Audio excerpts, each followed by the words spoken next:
আজকে আমি সকালে বানিয়েছিলাম হচ্ছে আলুর পরোটা। তো দেখতেই পাচ্ছ এখানে আলুগুলো মেখে নিয়ে ভালো করে আমি মানে এক একটা আকার করে রেখে দিয়েছি, তাতে আমার ভরতে সুবিধা হবে। তো এখানে আমি অনেকগুলোই আটা নিয়েছি, আর আমি আটারই বানাই, রুলি ময়দার খুব কম করি, কারণ ময়দাটা খাওয়াটা ভালো না। তার জন্য আমি আটারই করি। যেন সমস্ত কিছু ভরা হয়ে গেছে, ওই যে আলুগুলো ডোডো করে রেখে দিয়েছিলাম, তার জন্য ভরতে সুবিধা হয়েছিল। তা আলুর মধ্যে দিয়েছিলাম হচ্ছে, আলুগুলো সিদ্ধ করার পরে দিয়েছিলাম ওর মধ্যে হচ্ছে পেঁয়াজ ভাজা, শুকনো লঙ্কার গুঁড়ো, শুকনো লঙ্কা ভেজে উলিয়েও দিয়েছিলাম, ভাজা মশলা, গোলমরিচের গুঁড়ো, মানে স্বাদ মতো লবণ, আর কিছুটা পরিমাণ জোয়ান। আর তারপরে যে দেখতেই পাচ্ছ আমি ভাজতে শুরু করে দিয়েছি। আর এই জায়গাতে আমি ভাত বেলি, এই জন্য যে আমার চাকটা আছে ঠিকই, কিন্তু এখানে বেলতে আমার ভালো লাগে, তাই এই জায়গাটা ভালো করে পরিষ্কার পরিচ্ছন্ন করে নিই, তারপরে আমি এখানে বেলি।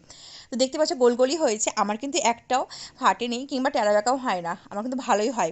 নিচে করে করছি বলে বলছি না, কিন্তু আমার কাছে ভালোই হয়। তো এই যে দেখতেই পাচ্ছ, আর এখানে আমি সরষা তেল দিয়ে ব্যবহার করছি, এই জন্য সরষা তেলের রান্নাটা বেশ একটু টেস্টি টেস্টি হয়। আর সকালবেলা এরকম মুখরোচক জলখাবার হলে আর কি চাই বলো তো। আর এই ঠান্ডা ওয়েদারে মানে শীতের দিন আসলে মাঝে মাঝে আমি আলুর পরোটা, এটা পরোটা সেটা পরোটা করতেই থাকি। তো কে কে বানাচ্ছো বলো, কমেন্ট করে জানাও। আর তোমরা এইভাবে খেয়ে দেখো, বেশ ভালোই লাগবে। তো তারপরে আমি একটা সব কিছু ভেজে নিচ্ছি। আর এখানে দেখতে পাচ্ছ, এখানে কিন্তু অলরেডি দেখতে দেখতে কিন্তু আমার অনেকগুলো ভাজাও হয়ে গেছে। তো এই দেখো আমার আলুর পরোটা রেডি। তো কে কে কে খাবে চলে আসে ঝটপট। আর হ্যাঁ, কেমন লাগলো অবশ্যই কিন্তু কমেন্ট করে জানাতে ভুলো না।